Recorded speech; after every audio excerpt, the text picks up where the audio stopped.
Bueno, ante todo, muchísimas gracias por la invitación que me han hecho para participar en este importante Congreso Latinoamericano de la Ganadería Tropical.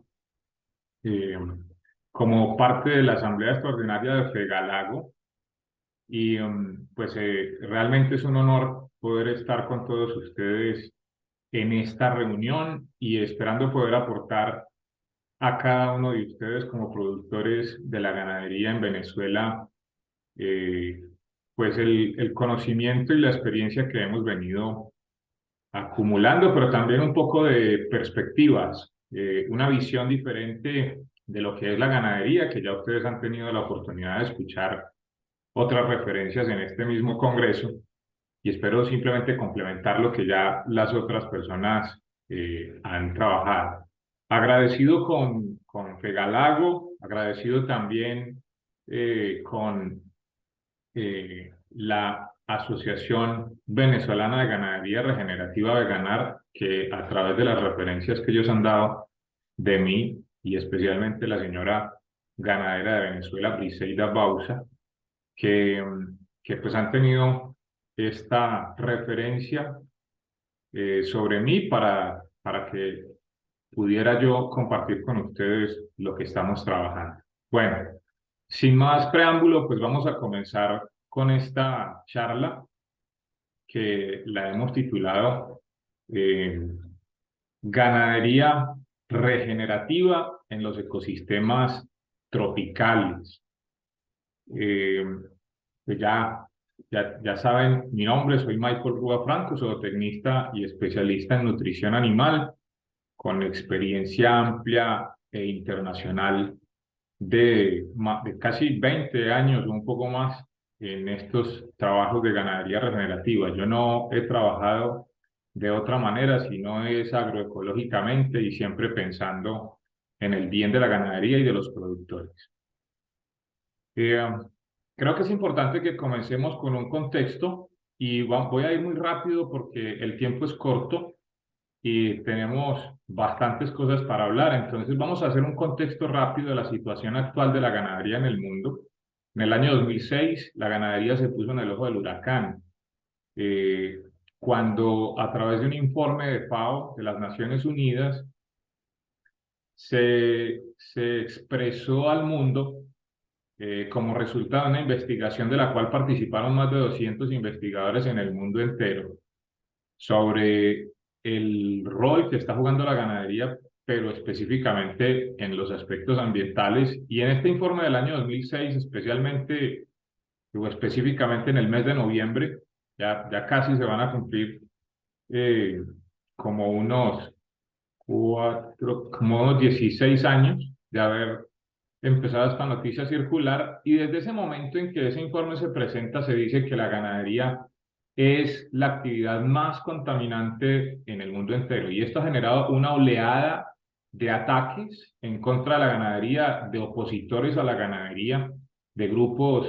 que defienden ciertas ideologías que están en contra de la ganadería, y que obviamente es información descontextualizada en la que se basan para decir que la ganadería es el mayor contaminante ambiental, destructor de ecosistemas, agotador de recursos como el agua, como contaminante del aire, como deteriorador del suelo, de deforestación y todas estas cosas. Y obviamente los países han tenido que actuar y acomodarse también a las recomendaciones mundiales en esta materia, y quiero que ustedes conozcan un poco de ese contexto. Eh, entonces, digamos que en ese momento se acusa a la ganadería de causar graves problemas medioambientales y que el ganado es responsable del 9% del dióxido de carbono procedente de las actividades humanas. Y ustedes alcanzan a ver en esta diapositiva en la pantalla que se dice que también unas noticias relacionadas que surgen todo el tiempo.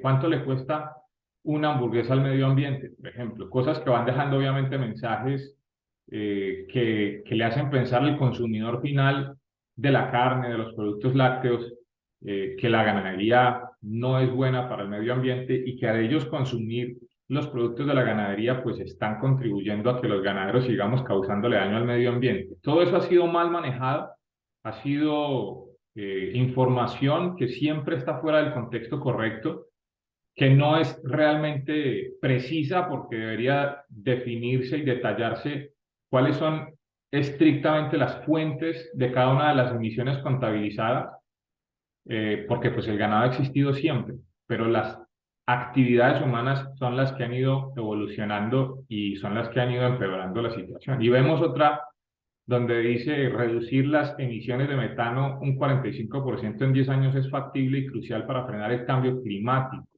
Llegar a emisiones netas de carbono para 2050 será posible. Son cosas que se van dejando ahí y siempre como vemos en el encabezado de esta noticia, el sector ganadero genera más gases de efecto invernadero, un 18% más más medido en su equivalente de dióxido de carbono que el sector del transporte. Esto obviamente, como les digo, pues ha hecho que los países reaccionen y eso aunque fue hace 16 años, estamos hablando hace 16 años atrás, es apenas hasta hoy que estamos realmente sintiendo una gran presión de los diferentes medios de comunicación, de los grupos opositores a la ganadería, pero también de los países, cómo van acomodando sus políticas y sus directrices para poderse acomodar a esta situación de una ganadería ambientalmente más sostenible. Por ejemplo, no sé cuántos de ustedes se habrán enterado que a mediados de año, como entre junio y julio, eh, pues surgieron noticias en donde vimos cómo los productores agropecuarios en Países Bajos, en Holanda, estaban sintiendo obviamente una presión muy fuerte por parte del gobierno que les estableció una norma que les obligaba inmediatamente a reducir sus emisiones de gases con efecto invernadero y especialmente del óxido nitroso, culpando al ganado de ser el mayor emisor, pero también eso involucra el uso de químicos, ¿cierto? El uso de fertilizantes nitrogenados químicos usados para la ganadería y para la agricultura. Y no solamente estamos hablando de vacunos, sino de todos los animales. Entonces, esa norma hizo que los productores eh, pues realmente se sintieran prácticamente eh, muy, no solo atacados, sino obligados a tener que, en muchos casos, cerrar sus granjas para poder cumplir con los requerimientos del gobierno, porque ya no iban a ser rentables con menos animales o usando menos nitrógeno para sus praderas y todo lo demás. Y pues eso ha hecho que los productores salgan y llenen las calles de tractores y estuvieron casi como 1 o 2 meses haciendo protestas en las calles, bloqueando con sus tractores inclusive las plazas principales y todo eso, manifestándose en contra de estas leyes, pero son leyes que ya son inevitables. Estas son leyes que ya están, ya rigen y pronto se van a ir extendiendo a muchos otros países. El gobierno de Países Bajos anunció que era obligatorio bajar las emisiones hasta el 70% en algunos lugares e incluso hasta el 95% en otros para proteger la naturaleza. Ese es el argumento. Pero el objetivo es, ¿cuál? Disminuir las emisiones de nitrógeno de la ganadería vacuna que produce su digestión y con heces, además las heces y orina. Entonces, digamos que está perfectamente bien entendido y creo que ningún ganadero se opone a que trabajemos para mitigar los impactos del cambio climático, para reducir las emisiones, pero cuando vienen leyes impuestas que obligan al productor a, a tener que reducir drásticamente el número de animales que tienen para poder estar en el límite de emisiones y dejar de usar cosas, insumos a los que ya venían acostumbrados durante mucho tiempo para ser productivos y rentables, tener que dejarlos de un día para otro, pues es una catástrofe para muchos de ellos porque definitivamente no van a ser capaces de acomodarse. Eh, Obviamente es una catástrofe porque ya es una cosa obligada. Sin embargo, no es en Europa y en Holanda específicamente donde está ocurriendo esto, sino que también, por ejemplo, vemos cómo Nueva Zelanda acaba también hace un par de meses o menos de establecer un impuesto agrícola, especialmente para controlar las emisiones de gases con efecto invernadero en las vacas y ovejas. Y esto pues es un tema que, que fue un poco diferente a lo que pasó en Holanda, porque en Holanda simplemente había que reducir las emisiones. No hay incentivos, no hay apoyos, nada de esas cosas, sino simplemente es una ley que hay que cumplir y punto. Nueva Zelanda planteó una cosa diferente. Le ponen un impuesto al ganadero que genera emisiones con gases de efecto invernadero, pero que no está haciendo absolutamente nada para reducirlas o neutralizarlas. Y a la vez le da un incentivo a los ganaderos que sí lo van a hacer. Esto es más justo porque básicamente es una forma de promover que la ganadería se amolde a nuevas prácticas que sean amigables con el medio ambiente. Entonces, esto es bien interesante y no son los únicos casos. También hemos visto proliferar muchísimas noticias españolas sobre lo que está promoviendo el ministro de Ganadería y Agricultura de España, de obligar prácticamente al país a comer menos carne a través de ciertas políticas que se impulsan en ese sentido y desestimular la producción de carne y leche, lo que ha hecho que se cierren miles de granjas este año, miles, pero miles, es algo impresionante, es algo que creo que sí tiene precedentes, pero no, no causados por presiones políticas relacionadas con temas de cambio climático, de impacto ecológico. De todo esto que deducimos, para avanzar más rápido, nos queda entonces como conclusión que el modelo tradicional de producción agropecuaria está en el ojo del huracán y que tiene que cambiar. Es algo que o lo hacemos por las buenas o nos van a obligar a hacerlo por las malas. Hacerlo por las buenas obviamente es mucho mejor. Y una de las cosas que tenemos que darnos cuenta es que el mundo se ha enfocado en el problema de las llamadas emisiones de gases con efecto invernadero. Esas emisiones de gases con efecto invernadero se supone que obviamente por efecto invernadero se causa el cambio climático y perjudica el medio ambiente de muchas formas. Es lo que llamamos el calentamiento global.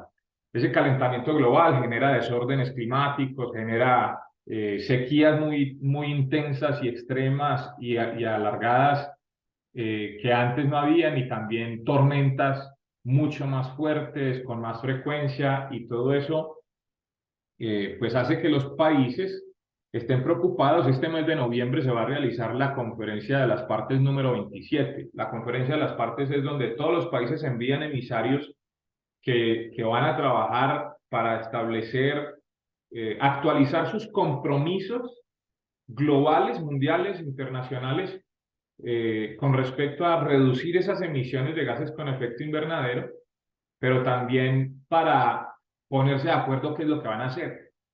Y esto viene desde una de estas reuniones que se llamó el Acuerdo de París, y desde entonces se han venido estableciendo unas políticas que sí o sí los países deben cumplir. No es algo voluntario, pero pues prácticamente todos están convencidos de que todos tienen que aportar para poder combatir los problemas del cambio climático, la hambruna, la pobreza y muchas otras cosas. Entonces, esto hace que se generen unas políticas que se llaman las contribuciones determinadas nacionalmente, que son unas medidas voluntarias que establece cada país para la reducción de sus emisiones de gases con efecto invernadero, y en consecuencia las acciones que debe realizar para adaptarse frente a los impactos de ese cambio climático. Y para esto surge una estrategia que se ha denominado las acciones de mitigación nacionalmente apropiadas o NAMA. Ya les voy a ir contando de qué se tratan bueno, no tanto contarles qué se trata la NAMA, porque no es el oficio de la charla de hoy, pero sí cómo desde la ganadería que trabajamos podemos hacer algo diferente. Y otras políticas, pues ya que basadas en esas contribuciones nacionalmente determinadas y la estrategia NAMA, los países de todo el planeta, pero especialmente los nuestros, para lo que nos corresponde en América Latina, pues vienen estableciendo políticas internas ya a nivel nacional, leyes, decretos, resoluciones, normas y reglamentos relacionados con reducir las emisiones de la ganadería, específicamente enfocados en promover una ganadería sostenible, y otras que no son específicas, pero que de alguna manera se relacionan con ello, que básicamente son convenios marco de las Naciones Unidas, algunos para reducir, digamos, adaptarse a las situaciones de cambio climático y revertirlo, para conservar la diversidad biológica de los ecosistemas, para luchar en contra de la desertificación, y para eso se han ido estableciendo acuerdos de cero deforestación en los diferentes países, y sobre desarrollo sostenible respecto al uso del agua, la sanidad, el bienestar animal, etcétera. También unas políticas ya internas de cada país respecto de la gestión sostenible de los recursos agropecuarios. Eso es lo que los países están haciendo.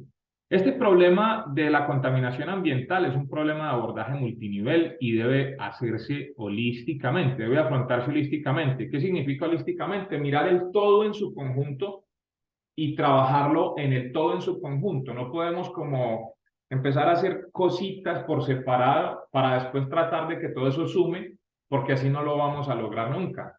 Vemos que no es una cosa sencilla, vemos que es una cosa compleja que implica trabajar en muchos frentes a la vez, y entonces se necesitan soluciones que sean capaces de hacer eso.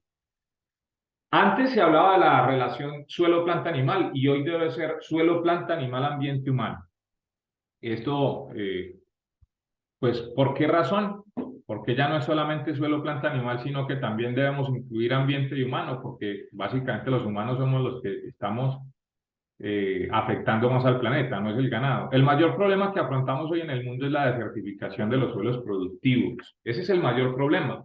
No es necesariamente los gases con efecto invernadero, que obviamente no lo podemos descuidar, pero todo comienza con una mala gestión del suelo y de los recursos naturales, que están desertificando campos. Esto es un problema grave en el mundo porque lo que se ha identificado es que se pierden 24.000 millones de toneladas de suelo fértil cada año por causa de la desertificación. Y por eso este es el asunto que más debe preocuparnos. La desertificación es causante de hambre, pobreza, conflicto social y deterioro ambiental.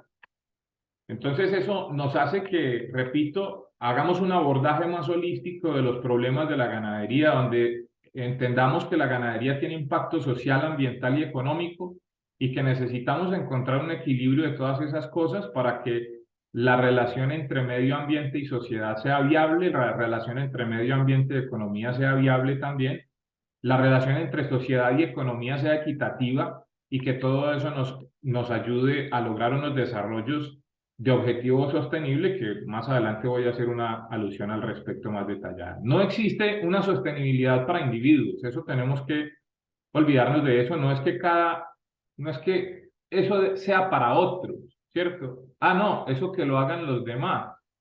No es un tema de individuos, es un tema de todos. O es de todos o es de ninguno, ¿verdad? Porque o todos nos vamos a terminar perjudicando como humanos, o no es que con lo que hagan algunos vamos a ser beneficiados todos, pero todos debemos hacer algo. Entonces, eso es importantísimo que lo tengamos siempre en nuestra conciencia. No es lo mismo este tipo de paisaje ganadero, que obviamente ha sido afectado severamente por las condiciones climáticas, a un paisaje ganadero como este otro, que es un paisaje que puede estar en el mismo vecindario, en la misma comunidad del que vimos en la imagen anterior, pero que ha sido gestionado de una manera totalmente diferente. Y obviamente notamos las diferencias. Yo creo que ante esta pregunta, si notamos la diferencia entre un lado y otro, la notamos. Yo creo que en eso ninguno puede decir que no nota la diferencia. Y repito, tiene que ver es como con la forma como gestionamos los recursos. ¿Qué hemos hecho mal y qué hemos hecho bien y cómo debemos hacerlo cada día mejor? Esa es una pregunta que tenemos que ir resolviendo, y para eso yo les voy a hacer aquí un comparativo de lo que es la ganadería a la que nos hemos mal acostumbrado y que nos instaló en un círculo vicioso muy perjudicial e insostenible. Y vamos a ver luego otras imágenes donde les quiero ilustrar lo que es el efecto de la ganadería regenerativa. ¿Cuál es la ganadería que nos conduce a un círculo vicioso? Es una ganadería que nos conduce a hacer monocultivos de pasto. Como ganaderos, nosotros lamentablemente aprendimos a acabar con los bosques, a deforestar extensiones enormes y convertirlas en un solo tipo de cultivo, que es el pasto, e incluso en un solo tipo o variedad de pasto, porque hubo alguno que nos atrajo más por el nombre, por la calidad nutricional, por su bromatología, por lo que sea, porque es más digestible, en fin, nos atrajo alguno en particular y ese fue el que nos gustó y ese fue el que empezamos a sembrar por toda la finca, creyendo que ese es el mejor pasto para nosotros. Entonces empezamos a crear monocultivos. ¿Y cómo se crean los monocultivos? Primero que todo se tala el bosque, posteriormente se incinera esa madera o esa leña y toda esa basura, entre comillas, que generamos, se quema. Esa incineración o quema con fuego lo que hace es, desde luego, convertir todo en cenizas y dejar el suelo literalmente descubierto, agrietado, porque el fuego hace que se caliente tanto eh, el suelo que se deshidrata totalmente. Esa deshidratación causa compactación y esa compactación causa agrietamiento. Ese agrietamiento y esa compactación va a necesitar una intervención mecánica. Esa intervención mecánica hace que el suelo quede totalmente suelto y aquí ya hemos causado, hasta aquí ya hemos causado muchos daños graves. Hemos eh, Hemos hecho migrar obligatoriamente a una gran cantidad de la fauna de un bosque hacia otro lugar. Migró totalmente, se fueron porque no van a morir quemados. Otros ni siquiera alcanzan a salir y mueren ahí con el fuego. Fuera de eso, quemamos toda la vegetación y hemos creado una condición de campo expuesto para que vengan los vientos, venga la acción fuerte de los rayos ultravioleta del sol directo al suelo, no hay filtro, no hay sombra, y hemos desterronado el suelo lo más posible para poderlo hacer fácil de sembrar, pero resulta que esto causa erosión del suelo. Y eso lo hemos hecho, obviamente vamos a ver cómo eso tiene unas consecuencias. Aquí está la acción del viento, la acción del agua erosionando suelo, el viento también, y fuera de eso, cuando ya sembramos, entonces empezamos a usar químicos y venenos que hacen que todo lo que haya ahí termine de morir. Si es que hay algo que sobrevivió al incendio, la poca vida que queda, pues la terminamos de matar con venenos que nunca en esos campos se habían implementado.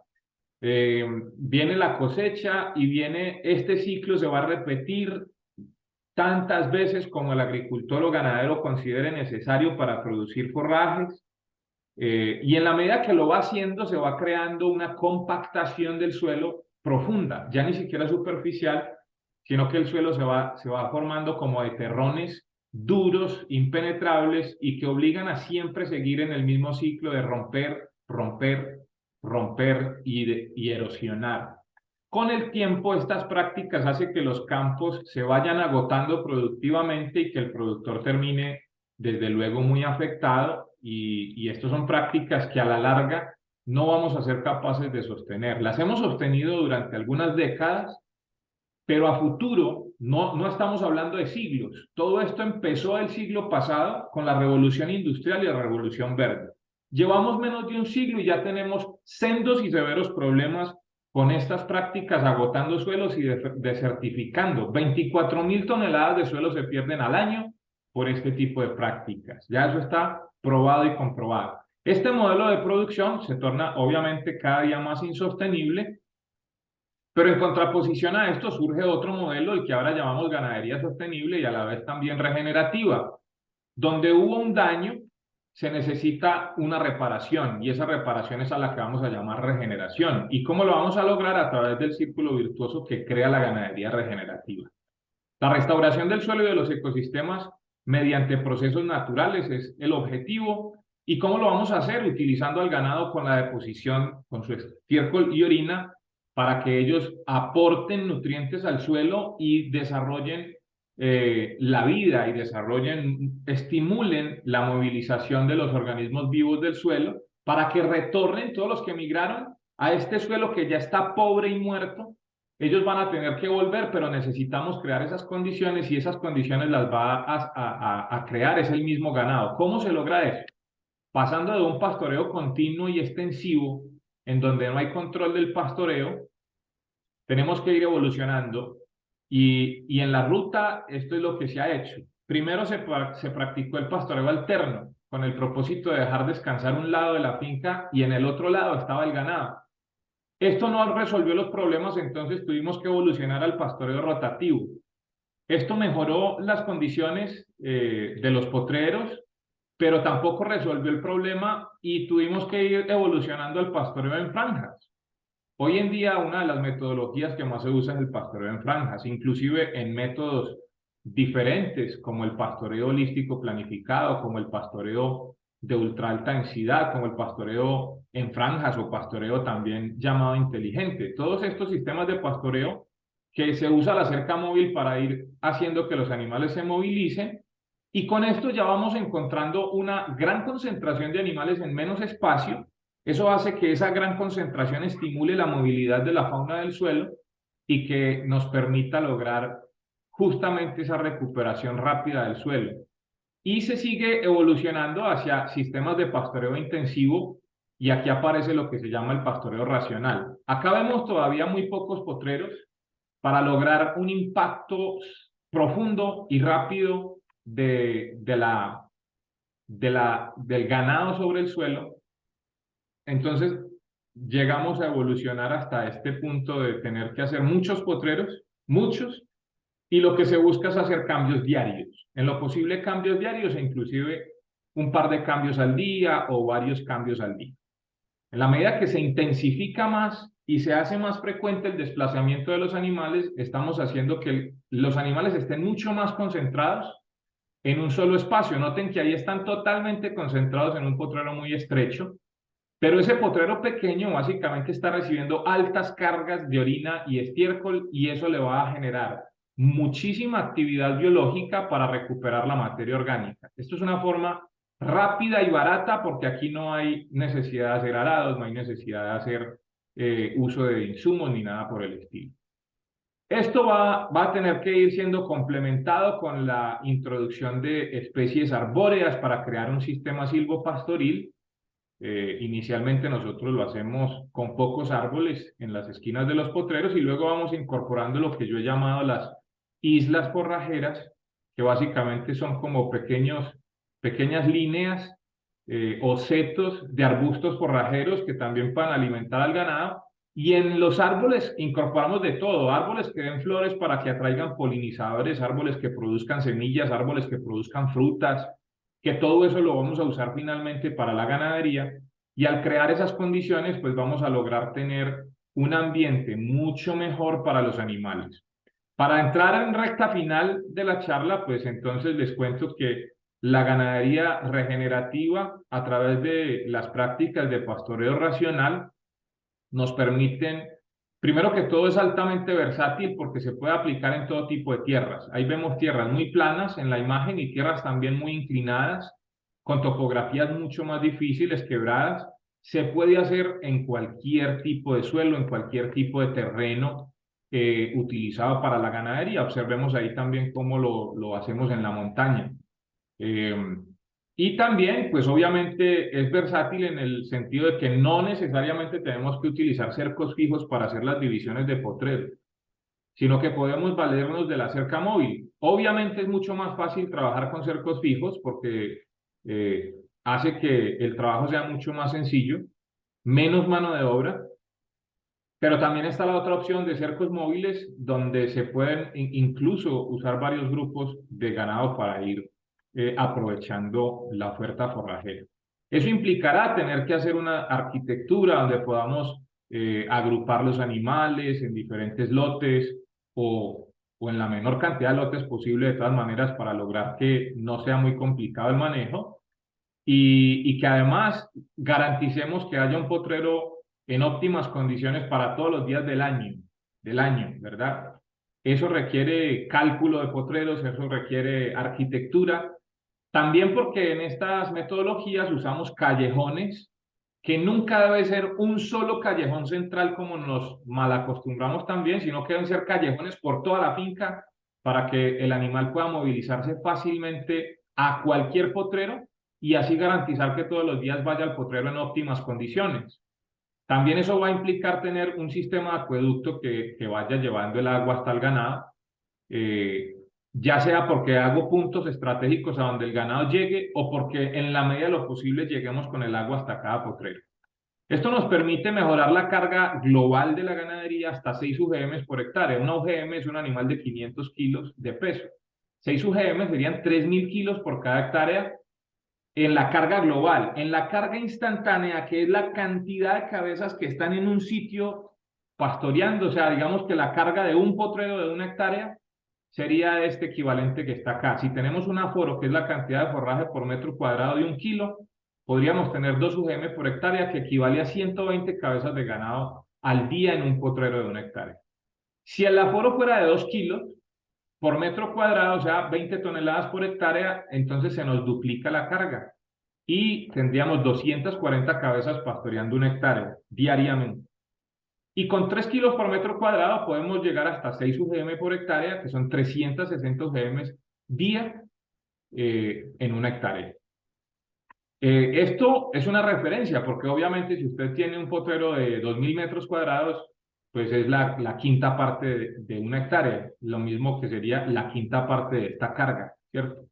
Y así, digamos que se va acomodando proporcionalmente al tamaño de cada propiedad. Al final el ambiente que queremos es este, una ganadería con muchos árboles y para eso pues tenemos que crear las condiciones en las que podamos hacer un buen desarrollo de las plantas. A nosotros nos gusta hacer viveros, porque en el vivero todas las plantas las podemos cuidar. Cuando las ponemos directamente en el potrero, las sembramos la semilla directamente en el potrero, eso ya no lo va a cuidar nadie. Acá las cuidamos cuando ya tienen un tamaño de ser trasladadas en estas camas de vivero, las vamos incorporando en los setos forrajeros que les mostré, que básicamente son las islas forrajeras, y las vamos incorporando como cada quien lo pueda hacer. Lo importante es que ustedes van viendo cómo va cambiando el panorama al incorporar árboles dentro de los potreros que vayan haciendo que las condiciones para que el ganado esté mejoren. Todo esto lo va a impulsar el estiércol y la orina, que hace que se movilice la fauna. Noten la alta concentración de estiércol en un espacio pequeño y cómo eso va a empezar a hacer que la flora y fauna también trabajen. Flora como los hongos y algunas otras plantas que hemos visto como malezas, aquí todo lo vamos dejando para que haga su trabajo. Y también el trabajo que hacen los escarabajos, el trabajo que hacen las lombrices, las hormigas. ¿Qué están haciendo ellos? Están convirtiendo el estiércol en suelo. Literalmente están realizando un proceso de descomposición del estiércol y conversión en materia orgánica, o humificación, que también algunos prefieren llamarla así, y esto le da más fertilidad al suelo. Por eso es que necesitamos altas cargas de animales en pequeños espacios para que haya un efecto manada, un efecto abundante de aporte de estiércol y orinas al suelo, que crea unas condiciones de fertilidad que facilita el desarrollo de las plantas. Esto que estamos viendo en esta imagen anterior, esta de acá, es el surgimiento de unas plantas nuevas dentro del estiércol y que hace que ese estiércol o que esas plantas se desarrollen. Esto quiere decir que el animal ingirió las semillas y luego a través del estiércol las fue sembrando. Con el paso del tiempo tenemos mucha más cantidad de forrajes, y cuando estoy hablando de con el paso del tiempo es que esto lo vamos a notar al segundo o tercer pastoreo. Empieza a sobrar el forraje, eso me permite incluir más animales y al tener más animales produzco más abono y con más abono produzco muchas mejores condiciones para el suelo y con más condiciones para el suelo de fertilidad puedo tener más forraje hasta que eso llega a un límite que va a ser el de las 6 UGM por hectárea. Entonces el agua, pues obviamente tenemos que acondicionarla. Esto ya es un sistema, digamos que sofisticado, que puede implicar unos costos, pero si no se puede hacer así, lo ideal es poner al menos unos puntos de convergencia, unas áreas a las cuales el ganado pueda llegar, pero que no le toque hacer largos desplazamientos y que incluso pueda encontrar la sombra y la sal y todo eso. Eh, Les decía que la aplicabilidad es en cualquier lugar. Nosotros hemos venido trabajando especialmente en países como Ecuador, Colombia, Venezuela, Panamá, Costa Rica, Nicaragua, Guatemala, República Dominicana y México. Pero también tenemos proyectos en Bolivia, en Chile, en Argentina, en Uruguay. En Brasil nosotros particularmente no trabajamos, pero hay muchos otros grupos de trabajo trabajando en estas cosas. En Venezuela está recién naciendo la Asociación Venezolana de Ganadería Regenerativa Ganar, que básicamente son productores, que ya son más de 200 los que hay, que se han agrupado, que se convencieron de que este es el camino y que quieren hacerlo trabajando juntos. Este mes de noviembre van a recibir una capacitación los pastores de sus fincas, las personas, los vaqueros, nosotros llamamos pastores porque se encargan del pastoreo. Van a recibir un taller este mes y va a haber un congreso también de ganadería regenerativa en estos días y obviamente hay una invitación extensiva para todos ustedes los que se interesen en participar. ¿Qué es entonces para concluir la ganadería regenerativa? La resumimos de la siguiente manera. Es una ganadería que le dice no a la deforestación, tala y quema, sí al despeje selectivo de los bosques para poder crear condiciones de pastoreo, no al uso de implementos de arado para no causar erosión, no al uso de la fertilización o enmiendas químicas para no envenenar el ecosistema, no al establecimiento de monocultivos de ninguna clase, no al uso de semillas transgénicas para no tener que aplicar todo ese paquete tecnológico de los venenos, no al uso de venenos para no envenenar todavía más ese ecosistema, no al uso del pastoreo extensivo sin control y no al confinamiento o encierro total de los animales en condiciones de feedlot. Eso está contemplado por la ganadería regenerativa. También es una ganadería que no es, lo anterior es lo que sí es, pero que no es, la ganadería regenerativa no es producción pecuaria de una sola especie, no es dependencia de alimentos balanceados comerciales y no es el uso indiscriminado de antibióticos veterinarios, ni tampoco el uso de antiparasitarios veterinarios que perjudiquen la fauna del suelo. Eso va a implicar, por ejemplo, lactonas macrocíclicas no se usan, todas las familias de la avermectina, que son la ivermectina, doramectina, moxidectin, abamectina, todo eso desaparece de la ganadería regenerativa y se reemplaza con prácticas y algunos controles parasitarios, pero que todo depende desde un principio de la mejor práctica del pastoreo.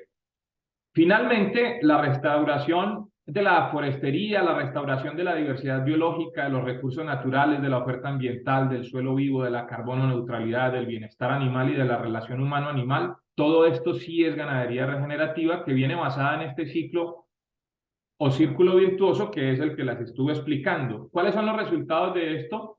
Menos costos, menos insumos y por lo tanto menos costos de producción, más ingresos porque aumenta la capacidad de carga, más sustentabilidad porque todo esto es limpio, natural, más sostenible en el tiempo porque habiendo más rentabilidad pues podemos lograr más sostenibilidad, mejor impacto a la sociedad, mejor impacto al medio ambiente y mejor economía, que se puede incluso certificar como alimentos sanos y se puede ir a un mercado mejor valorado.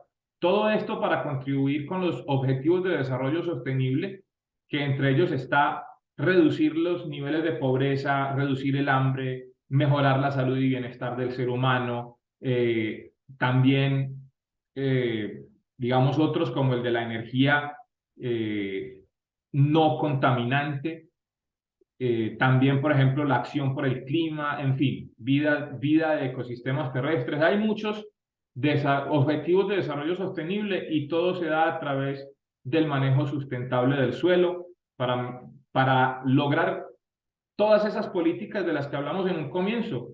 Proteger la diversidad biológica, garantizar la seguridad alimentaria, adaptarse a los cambios climáticos o al cambio climático, no contaminar el agua ni hacer un uso indiscriminado de ella, sino hacer un uso inteligente y estratégico del agua y mejorar la economía a todo nivel, que finalmente es lo que nos diferencia de los sistemas convencionales, en donde la naturaleza y el humano están ligados por la agricultura, y que podamos tener un impacto positivo a todo nivel. Para dar unos datos finales que creo que son importantes y ya cerrar, me pasé del tiempo que tenía establecido, pero un poquitico, y ya termino con estos datos que creo que son muy importantes. Tener en consideración que más de 2.500 millones de personas en el mundo dependemos del agro, me incluyo y los incluyo a todos ustedes porque somos las personas que trabajamos en el sector agropecuario, 2.500 millones de personas. Estamos hablando de una tercera parte de la población mundial. Dependemos directamente de las actividades agropecuarias. Y más de 7.9 billones necesitamos alimentos. O sea, el 100% de la población necesita alimentos. Y una tercera parte los producimos. Entonces, estamos en un negocio importantísimo. El hambre ya alcanza 193 millones de personas en el mundo, en 53 diferentes países, incluyendo los de Latinoamérica. Casi todos. Venezuela y otros países de Sudamérica no, lamentablemente no están por fuera de la estadística, sino que tenemos mucha gente con hambre y muriendo de hambre. Sin embargo, el hambre del mundo no es suficiente justificación para producir los alimentos de cualquier manera. Es importante producirlos de manera sostenible. En eso tenemos que integrar agricultura con ganadería. Los ganaderos tenemos que ser cada día mejores agricultores para poder cultivar árboles, árboles frutales, árboles leguminosos, arbustos forrajeros, incluso hortalizas y demás plantas que podamos tener en las áreas no pastoreables que puedan complementar la alimentación del ser humano y también de los animales. Toda la alimentación proveniendo, ojalá en lo posible, de la granja. El mejor aliado del planeta puede y debe ser la ganadería regenerativa y sostenible. Las prácticas de ganadería sostenible revierten la desertificación. El estiércol sano de los animales del pastoreo restaura el carbono orgánico del suelo, le devuelve la vida al suelo, estimula el desarrollo de la fauna del suelo, restaura y equilibra los ecosistemas productivos, y por eso es que quienes hacemos ganadería sostenible y regenerativa nos oponemos a la deforestación. No estamos de acuerdo con envenenar o contaminar los ecosistemas con químicos y venenos, cuidamos los bosques y reforestamos los potreros y producimos alimentos más sanos y saludables. Para nombrar algunos casos de éxito rápidamente, tenemos, por ejemplo, lo que hoy se hace en Costa Rica, que es el Programa Nacional de Ganadería Baja en Carbono, donde se ha empezado a certificar ganaderías como 100% neutrales. Esto quiere decir que las emisiones de gases con efecto invernadero están 100% recapturadas e incluso se genera un balance a favor, un balance positivo, y esto nos va logrando demostrar que sí podemos lograrlo con ganadería regenerativa y sostenible. Aquí tenemos otro ejemplo en Nicaragua de un proyecto silvopastoril. Vemos en la tercera columna, casi al centro de la imagen, que había unos propósitos, unas metas planeadas para un proyecto silvopastoril, y que al final esas metas fueron superadas. La columna como de un azul claro que dice alcanzado, fueron todas, casi todas superiores a lo que se había proyectado. Como por ejemplo el incremento del promedio anual de ingresos por venta de leche y carne, o sea, una mejor economía para los productores. Incremento del promedio anual de carne y de leche, casi, pues digamos que cumpliendo la meta, y en términos de neutralización del carbono, cumplido a cabalidad, y en términos de porcentaje de fincas certificadas, pues se superó también la meta. Esto quiere decir que la adopción de estas metodologías no es imposible y podemos hacerlo eficazmente. Y esta ya para dejar unas imágenes de referencia, cómo las fincas han transformado en ambientes mucho mejores de lo que eran antes, cuando eran monocultivo de solo pastos, ahora tienen árboles de diferentes tipos. También es muy popular lo que ha logrado el proyecto de ganadería colombiana sostenible, la estrategia de ganadería baja en carbono en Costa Rica, y el más exitoso de todos ha sido el plano o el Plan Nacional de Agricultura Baja en Emisiones de Carbono 2030 de Brasil, que es el llamado Plan ABC de Brasil. También el proyecto Mejora de la Sostenibilidad de la Ganadería Familiar en Uruguay, la ganadería sustentable de bajas emisiones en México, la ganadería climáticamente inteligente de Ecuador, la plataforma de conocimientos para lo que es la transformación de la ganadería dominicana en una actividad más eficiente, resiliente al cambio climático y baja en emisiones de gases con efecto invernadero, los proyectos de ganadería regenerativa que realizan en Perú, en la Amazonía peruana también, y estos que han sido desarrollados por entidades como WWF, que es el Fondo Mundial para eh, para la Protección de los Bosques, y también la TNC de Nature Conservancy, que son entidades que consiguen fondos y recursos para desarrollar este tipo de proyectos y los están haciendo en muchos países en simultánea. También está el proyecto de Darién Sostenible en la Amazonía, no, en el Darién, la selva del Darién de Panamá. Allí también hay productores acomodándose a estas técnicas. Para terminar, ahora sí, del todo, la FAO en América Latina ha dejado estas interesantes e importantes noticias. La ganadería, América Latina es un gran impulsor de la ganadería sostenible. Dice que desde 2021 Argentina, Brasil, Chile, Colombia, Costa Rica, Cuba, Ecuador, Honduras, Panamá, Paraguay, República Dominicana y Uruguay han implementado alrededor de 30 proyectos de ganadería sostenible con el apoyo de las Naciones Unidas FAO. Yo acabo de participar en un estudio donde también pudimos identificar que casi todos los países de América Latina con cantidad importante de ganadería están avanzando en la ganadería sostenible, y Venezuela, curiosamente, aparece como uno de los que más está relegado, como que se ha impulsado poco la ganadería sostenible y regenerativa, pero algo se ha hecho, ya se han desarrollado algunos proyectos y han empezado a avanzar. Termino con este mensaje: hacemos todo lo posible por un mundo mejor desde la ganadería y sostenible y regenerativa, pero sobre todo no somos el enemigo, sino el mejor aliado del planeta. Hoy en día eso somos los ganaderos. Es hora de proponerse que en toda Venezuela la producción agropecuaria sea regenerativa y sostenible. Y para eso, pues los invitamos a todos ustedes a involucrarse. Les dejo un gran agradecimiento y mi número de contacto para que ustedes puedan acceder también al contacto conmigo si gustan. Ese es mi número de contacto en Costa Rica. Lo pueden tomar y con mucho gusto les atenderé para que podamos hablar sobre estos temas. Agradeciendo de nuevo a todos ustedes y disculpándome por superar el tiempo establecido. Espero que haya sido muy enriquecedora esta charla y haya cumplido los objetivos propuestos.